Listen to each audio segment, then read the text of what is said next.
Well, with less than 2 weeks until the May 3rd election, voters have had their say on what is making them most hesitant to vote for either Labor or the Coalition. According to new polling from Resolve Strategic, 47% say their top concern when considering voting for Labor is a lack of action on the cost of living. But that's down from 52% in February. For the Coalition, 45% say their biggest hesitation is Peter Dutton's personality as leader, which is actually up by 10%. That's from February. For their take, let's bring in Environment Minister Tanya Plibersek and Nationals MP Barnaby Joyce. Good morning to you. Tanya, we'll start with you.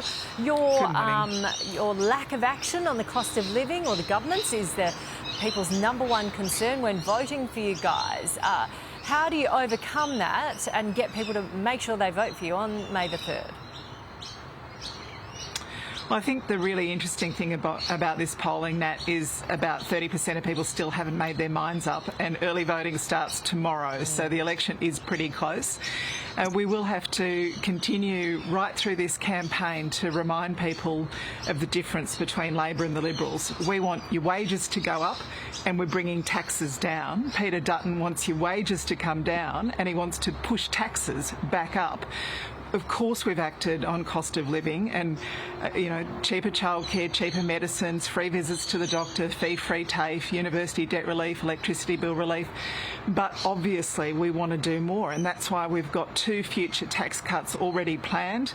Peter Dutton's against those, and it's why we support wages going up. We're right before the Fair Work Commission at the moment. This case is being argued.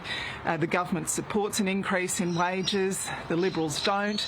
We want to protect penalty rates when people are working on weekends like this, the Easter long weekend.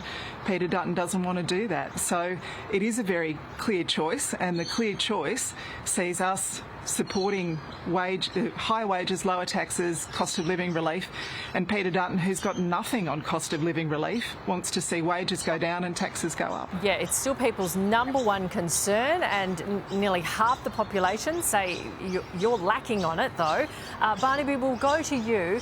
If voters are most hesitant about your leader when it comes to voting for you, people's biggest hesitation when voting for the Coalition, Peter Dutton's personality, and it's skyrocketed since February. What do you say about that? Well, I'd say that's unfortunate because Peter Dutton is a very decent human being, a very decent man who's trying to do the right thing by his nation. And your perception through television is not the perception I get by actually knowing him. I don't think it's the perception of people in Parliament, to be quite frank. He's a very decent human being. With what Tanya said, I agree with the first part. There's a lot of people out there who haven't made up their mind, and any person who thinks that this election's in the bag on either side is sadly misled. There are a lot of people making their mind. Cost of living, Tanya brought up, everything she mentioned about help is just taxpayers getting taxpayers' money back. It's all basically it's going to be borrowed money or come from overseas. She didn't talk about the fundamental problem, which is the price of power, yet they continue on with the intermittent power policy of 82% renewables by 2030, and that underpins your cost of living crisis. Unless you want to address that, you're not addressing cost of living, you're just handing people back some of their own money. Well, you're handing back a lot of money too. Nuclear will make power more expensive. Yes, Nuclear will make power more expensive. Nuclear will make power more expensive. That's Barnaby's only choice.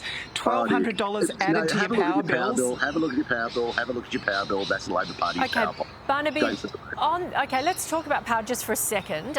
When will the Coalition bring down power bills? Because I know the Prime Minister was asked this repeatedly last week. If you get in 2 weeks, when will people's power bills come down? Well, I'm not going to start giving a date of exactly when power bills will come down. What I can say is we start to try and turn around the trajectory that the Labor Party has put us on with intermittent power. Immediately, we no longer need the 82% intermittent power by 2030, as ludicrous as that idea is. So immediately you have the capacity for the market to have a greater propensity towards base load. What we're actually even seeing in New South Wales, the Labor Party themselves, keeping open coal-fired power stations because they've come to the epiphany that intermittent power doesn't work if you want a reliable system. And we're seeing also now in Queensland where they're basically backing out of the intermittent power lunacy as well. So what we'll see is a coalition that has a more sober and realistic view of how you actually get affordable and power to Yeah, the so consumer it's... in volume, Well, right? you're I not think the saying answer when is the either. first of never, Nat. The first of never. Well, neither, to be honest, neither of you are saying it. You know, people are at home and they know their power bills are high, and you're saying his is crap, and you're saying, you know, hers is crap, but no one's saying when, are they? Anyway. So all of the modelling on nuclear is it's the most expensive new form of power. And all of your modelling is what people are living, and theirs is going up too. So we're in the middle. And that's why we've given electricity bill relief, Nat. Okay. We get that people are having a tough time, and that's why we've given electricity bill relief. Yeah, but it's not fixing the problem. That's what people are telling us. Anyway, let's talk about songs. I think, have we got time to do the this next one? Yep. Okay. The coalition. No, look, we're going to go to something lighter, I think, because it's Public Holiday Monday. Both of you have revealed your top songs on Spotify on your playlist during the election campaign. And interesting choices because, you know, people are sitting around, it's public holiday, and I want to get, you know, your people's opinions on these. Tanya, this is yours, Hilltop Hoods, The Gift. Let's just take a listen. What are we thinking? Is this yours, Tanya? Just sing along. It is, yeah. This is. What do you like about I'm this? not going to sing along because that will really make all your viewers turn come off, on. Matt. I don't want to do that to your ratings. Yeah, what do you like about this? I love the Hilltop Hoods, and this is I love the Hilltop Hoods. This is a nice new one, and he's singing about how his family introduced him to all different types of music when he was a kid, and how that's absolutely changed his life. I think that's lovely, Okay. and it's good. It's good to listen to. Okay, Barnaby, let's have a look. Yours is slightly different. Radiohead's Weird Fishes. Barnaby, do you want to give us a little tune? Can you sing to this? I hear it through my audio, but I don't know. It's a bit melancholic and stuff like that, and people say you either like Radiohead or you don't. It just helps me chill. It's driving, a lot of driving of it. I can really drive my kids crazy, actually. I've left the girls in there, they feel like they're about to jump out the door. That's suicide music. Right. Okay. Okay, well, that was not the description I had thought. But look, you know, everyone does the Spotify playlist on public holiday, so it's good to get your views on both of it. We'll leave it there. We thank you very much. Happy Easter, everyone, and happy campaign. Happy Easter, Nat, to you and your viewers. We'll see you next week. Happy Easter. Here's David.